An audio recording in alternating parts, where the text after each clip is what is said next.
going to turn this around so that you can see orientation is live. Okay. All right, so I don't know what that's about. Well, I don't even know what that means. Are we still live? It's only gonna work that way. Okay. All right. Yeah. So you have to fix me up here. Okay. All right. So again, we are going to delve into a conversation here, a little bit about again the soul journey. Remember, everyone, our conversations have everything to do with how you have evolved throughout this lifetime, and that's why I call it a soul journey, because your soul is on a journey. All right. Get it. So your soul is on a journey. I know it looks like your physical body is just going through that change or experiencing things, but your soul is actually the lead of this, okay? So I want to talk to Miss Milan here today. Hello. I'm going to ask her a couple questions about her soul journey, and I have just been intrigued over the years. Knowing her for a while now, I've seen her go through a lot of different transformations and watch her evolve in different ways. And one of the things I've been so impressed with is how she handles her health, how she interprets and how she expresses her life experience through her health and healing journey. So, Milan, share with us as you see fit to do so. Let's do it. Cool. So I feel like health and fitness journey started specifically in 2011. I was always someone, I was a cheerleader in school, loved to do, athletic things, would cartwheel everywhere, move your body was important, but I didn't realize how important. I had my son, he was a baby then. But I feel like I was going through a depression episode at the time and probably didn't really realize it until after I got through the other side. But there was a program, and it's still very popular today. I'm very grateful for it, and it's Zumba. And I remember I was like, they're dancing and it's a video, and I grew up on the MTV, those video hip hop classes, and so I was like, oh, they're going to do it again. So ended up getting the DVD format program, all that good stuff. It was fun, and then they had an actual option to be an instructor, and I was like, I can teach people, I remember that. Yeah, right. I remember that. Yes. Teaching people how to move their body in a fun way, because I didn't ever want to look at working out as a job or a task. Like lifting weights was never I was never in the gym doing that all the time. It was just something that didn't speak to my soul. But dancing has always been a part. I would go in the clubs and dance. That was me before the kids. Even now, we have good times in the club. So let me ask you then. So has your fitness, you're expressing your soul through your fitness life, has that always been because of how you wanted to look, or tell us about was it just about the external, or what was that doing for your soul? Yeah, what did you think that was? I don't think it was ever a physical thing for me. It was always how it made me feel. Like working, I didn't want, because that's why that time to I have to work out because of the ended results. I've learned to appreciate the ended results, but it's always been about feeling good for myself, and I think dancing always does that. The right song comes on, I get lost. I don't care who people are around me, and it's that kind of feel that it's that soul happiness and that connection to self. And so that was dancing for me. And then as I progressed from Zumba, then I became a personal trainer, a group exercise. So that was my entry into the fitness industry. And she's good at it. She's good at it. And I've learned, through myself and through clients, that process of evolution through fitness, and what you're drawn to, and those things evolve. So my biggest things now are dancing, going back to Zumba. I walked away from it for a little while and came back. But also the other part that really evolved for me was yoga, because someone that I call, identify as neurospicy, moving, keeping the body right. Can you explain what neurospicy is? Being neurodivergent. My son was diagnosed being on the autism spectrum, and it was through that process that as he's going through that, I'm making my own I would say diagnosis per se, and understanding some of those things been that there, he related. done that. We've been there, yeah. As he related, it was I had to go through my own process of getting diagnosed and understanding the ADD and all that pertains to who I am, that I didn't understand as a person growing up, that we didn't have these tools and didn't have these resources, that my brain is very wired differently. So I was neurospicy is wired differently, and I just to calm, I feel like yoga was this practice where you just sat and didn't move and did these cool poses, and my brain was not thinking that way at all. It was very much on when I move, dance, that's it. If I gotta slow down, that's too much for me. But I felt like, in particular during COVID, it was a time of slowing down for everybody, mentally, physically, all of that. Yes. And I had already been trained because I'm also an educator with children, was able to get And very good at that as well. Yes, I am as a your PE cheerleader. teacher, Yes. I was certified as a kid yoga instructor under Kidding Around Yoga, which is a great Oh, I organization love it. for teachers and children and just everything. But there was a group that I was a part of online, and there was a young lady that was advertising an actual 200 hour yoga online because we were all COVID.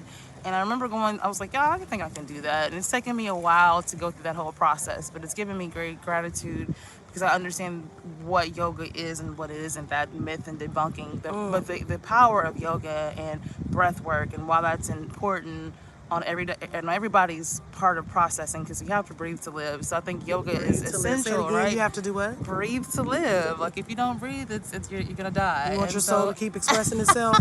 Follow those instructions. Right. And so it's that process of understanding what you think something is and when you're ready for it. So like I said, when the student's ready, the teacher appears. And so yoga became a way for me to then process that other part of healing that I needed to, that slowing down, The slowing and the balance, down. that homeostasis Okay. is really important. That All right. yeah. Oh, wow. So, all right, she's mentioned slowing down.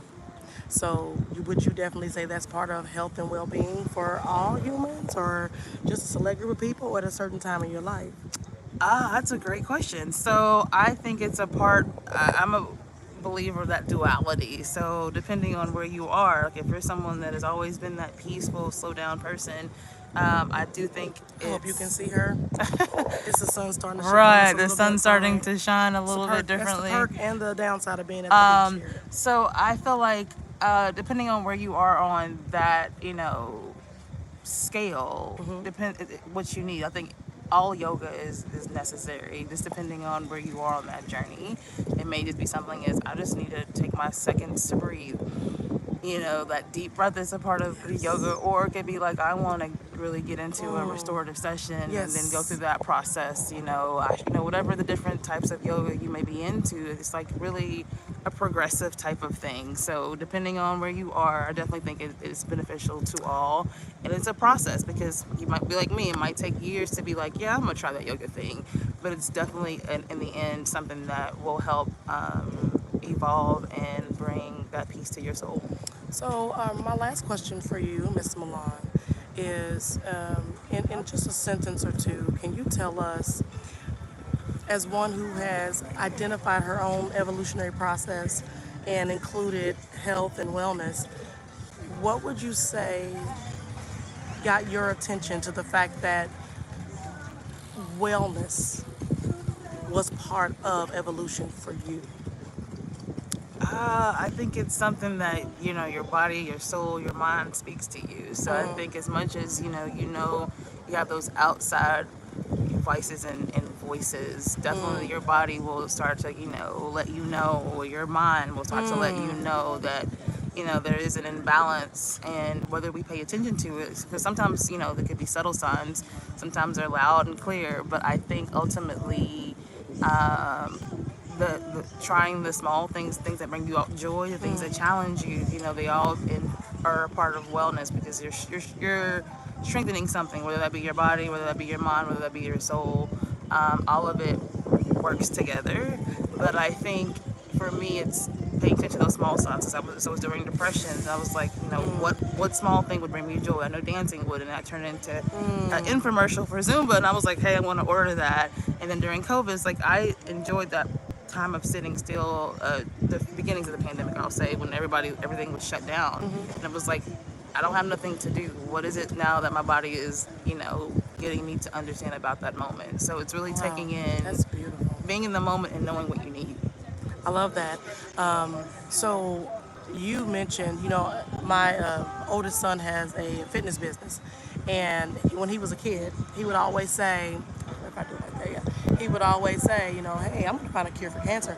And you know what I have noticed, and I said to him, hey, you're a fitness expert, which is part of breathing, which is part of athleticism, which is part of helping people bring oxygen to different parts of their body, which is a cure for cancers. So, Milan, can you give us one tagline that we can take away about how our soul journey can evolve through wellness? Tell us what Milan, the yogi guru, will let us know. That healing is forever. So it's one day at a time, one moment at a time. So whatever you decide to do today, you know, start there and don't feel like you have to perfect it. It's this is what I need right now. Right now. And then build off of that and then allow that journey to show you, because it'll lead you to places that you necessarily might have thought, but will heal you in that process. Wow. She said, know what you need today in that moment. So just take a moment as you end this beautiful soul journey conversation with Milan. I put her Instagram handle in the description. It's at Milan_Noele, Noele. Okay, and that's Milan, MILAN_NOELE.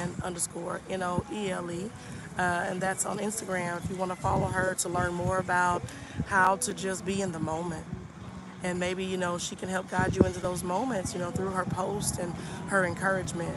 She is an amazing Aquarius, a double Aquarius, Sun and Moon Aquarius. That I don't know why. Maybe that's why we vibe the way we do. I do not know, but I do know this: she's an amazing soul, and she continues to pour herself into others so that others can have a similar experience.